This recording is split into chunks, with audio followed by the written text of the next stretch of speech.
PSI akan jadi sandaran politiknya Pak Jokowi, Pak Presiden ke-7 Republik Indonesia Joko Widodo, di tengah berbagai polemik yang mendera Joko Widodo. Kita akan bahas hal ini dengan Sheryl Tanzil, Ketua DPP PSI, dan Agung Baskoro, Direktur Eksekutif Trias Politika. Selamat malam Sheryl, Mas Agung. Malam. Ya, halo malam.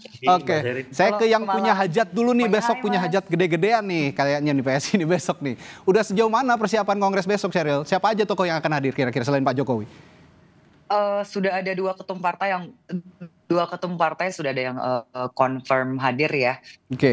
Yang beberapa lainnya kita masih menunggu konfirmasi, tapi kalau untuk acara di tanggal 19 itu Pak Jokowi konfirmasi akan hadir, akan memberikan pesan kebangsaan, dan juga untuk di hari kedua nanti di penutupan Pak Presiden saat ini sih infonya akan hadir ya beliau ya, tapi nanti ya kita berdoa supaya semuanya lancar.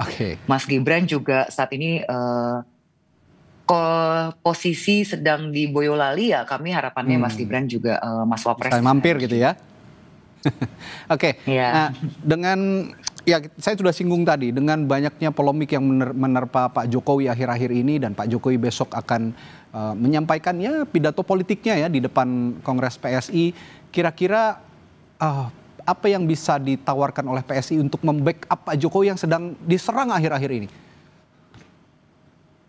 Kalau serangan saya rasa itu dari barisan sakit hati ya, orang-orang yang dulu mungkin mereka merasa berjasa untuk Pak Jokowi, tapi mereka merasa kurang dapat apresiasi. Saya rasa orang barisan sakit hati lah. Dan kalau kita lihat Pak Jokowi semasa menjadi presiden kan jelas ya kerja-kerja nyatanya untuk akar rumput. Kami sih berpegang pada hal-hal seperti itu. Dan kalau kita lihat bagaimana PSI mendukung Pak Jokowi, kita akan selalu all out. Dan meskipun partai kami ini partai yang tergolong muda usianya jika dibandingkan dengan partai-partai senior lainnya, tapi kami merupakan partai yang cukup berdampak.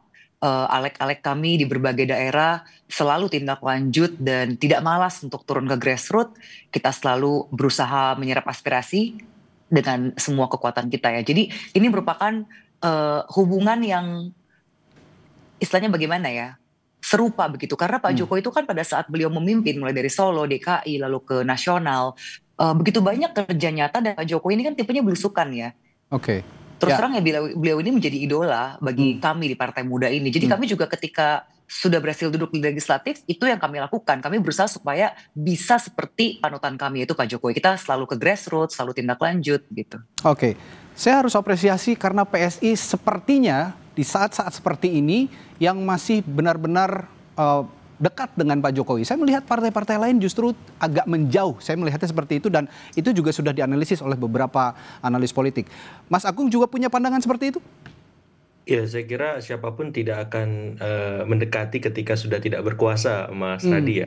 Apalagi ketika ada masalah yang mendera bertubi-tubi, karena sedikit banyak akan memberikan disinsentif elektoral. Tapi kita tahu serangan yang disampaikan kepada keluarga Solo, ke Pak Jokowi, Mas Wapres, seterusnya ini kan memang belum, dalam tanda petik, PSI-nya belum turun gunung ya, baru relawan-relawan Pak Jokowi saja. Nah, akan beda ceritanya kalau PSI-nya juga turun gunung membantu, karena sebelumnya saat Pak Jokowi masih menjadi presiden, teman-teman PSI ini kan paling militan ya, di depan, istilahnya di depan, mengawal, kemudian berteriak ya, bersuara paling lantang untuk memastikan ya Pak Jokowi legasinya, pengaruhnya itu tidak diganggu, tidak diserang. Tapi sekarang kan memang teman-teman PSI belum menunjukkan tajinya semacam itu, sehingga memang itu semua dari relawan. Jadi ketika nanti ada arahan ya Pak Jokowi bergabung ataupun tidak, saya lihat ada semacam reorganisasi, revisi dan seterusnya untuk yang membantu Pak Jokowi dan keluarga supaya tetap dalam persepsi dan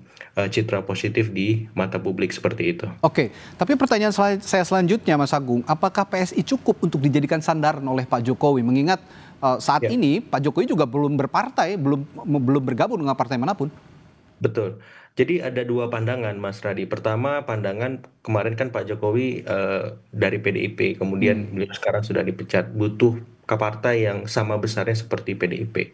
Itu pandangan pertama. Pandangan kedua, ada PSI yang punya potensi besar, ya, dan ini sesuai dengan rekam jejak Pak Jokowi, Ya beliau meretas karir dari kota, kemudian provinsi sampai ke level negara semacam itu. Dan kalau Pak Jokowi ingin menguji magnet elektoralnya, kekuatan figurnya, ini cocok dengan rekam jejak beliau yang meretas semuanya dari awal.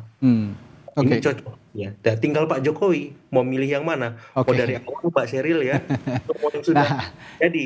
Nah, kalau yang sudah jadi ini tantangannya nggak kelihatan semacam itu karena apa? Karena saya melihat memang ya. bukan ruhnya Pak Jokowi seperti itu. Ya Oke. pas ada apa arahan ini udah nggak sesuai dengan Pak Jokowi yang jadi presiden ke-7 dan seterusnya. Oke. Saya Nah, bukan itu. ya. Ya, Kalau gitu pertanyaan selanjutnya ke ya. Sheryl, seberapa besar sebenarnya harapan PSI agar Pak Jokowi bisa bergabung menjadi kader atau saya dengar-dengar malah jadi Dewan Kehormatan katanya? Kalau kita lihat proses bagaimana PSI menjadi partai, ini kan sebenarnya a bunch of Jokowi Ahoker lover Ya. ya. Ya. Anak-anak muda yang terinspirasi bahwa politik itu pasti punya ruang untuk orang-orang bersih, orang-orang idealis. Dan terima kasih Mas Agung, analisa Anda betul-betul menjadi semangat buat kami, motivasi buat kami. Ternyata masih ada pengamat yang bisa melihat kami dengan objektif gitu, bahwa Indonesia butuh partai seperti PSI begitu ya. Di tengah-tengah apa ya, ketika ruang partai mungkin itu sudah melulu orang-orang yang itu saja. Di Oke. partai ini meskipun ya mungkin orang bilang kita partai yang terlalu kecil, tadi bahkan ada VT-nya bilang takutnya seperti orang yang kebesaran naik sepeda kecil ya. Tapi saya suka tuh dengan tadi analisanya Mas Agung bahwa Pak Jokowi ini kan tipe orang yang selalu memulai dari bawah dan selalu berhasil ya. Oke. Di harapan kami kalau Pak Jokowi memang bisa memberikan nasihat yang sehat kepada partai kami. Dan besok itu bukan pidato politik ya Pak Jokowi ya. Besok beliau sebagai presiden ke-7 akan memberikan pesan kebangsaan. Oke, pesan Karena kebangsaan ya sebagai labelnya. presiden ke-7 beliau adalah ya sudah begawan seorang negarawan begitu ya. Oke. Jadi ya doakanlah yang terbaik untuk partai kami besok. Kita Oke. sedang bersukaria, kita akan punya pembaharuan banyak sekali untuk Oke. partai kita akan jadi partai super terbuka, one man one vote. Di sini siapa saja bisa berkontribusi. Oke, Gitu. terakhir ke Mas Agung, singkat Mas Agung, Ya. dengan misalnya Pak Jokowi pada ujungnya nanti bergabung dengan PSI, apakah Pak Jokowi benar-benar menerapkan simbiosis mutualisme begitu, sama-sama besar bersama, atau justru akan seperti sekarang saja, tidak ada perubahan? Karena kemarin juga kan PSI banyak sekali menempel kepada Pak Jokowi pada saat pemilu begitu. Saya kira relasinya akan setara. PSI yang dulu dengan yang sekarang itu beda ya Mas. Punya Oke. buat elektoral di lokal, kemudian di nasional. Sekarang ada berapa orang menteri dari PSI. Kemudian aleknya berapa banyak semacam itu. Jadi PSI yang dulu beda. Kalau dulu 1,8 sekian persen Mbak Sheryl, sekarang udah 2,8. Oh, Itu. makin elevate ya kalau gitu ya. Nah, jadi ekosistem politiknya juga Oke. parliamentary threshold juga diturunkan. Oke. Jadi ada ruang PSI untuk masuk ke parlemen asal punya figur yang kuat. Itu aja PR-nya. Nah, Baik. figurnya siapa? Kalau misalkan Pak Jokowi masuk, alhamdulillah. Kalau enggak, Baik. kerjaan rumah buat Mbak Sheryl dan teman-teman. Seperti itu. Terima kasih Mas Kami Agung. bangga, kami Oh ya, adalah silakan. partai yang berproses. Kami bangga karena kami adalah partai yang berproses. Oke. Bukan partai siapa-siapa, tapi kita bisa menjadikan from zero to hero. Oke, terima kasih Sheryl dan Mas Agung waktunya. Besok Sama-sama. kita doakan bersama lancar acaranya ya untuk PSI ya. Good luck. Terima kasih, Mas Radi, Mas Agung. Selamat malam. Saudara, setelah jeda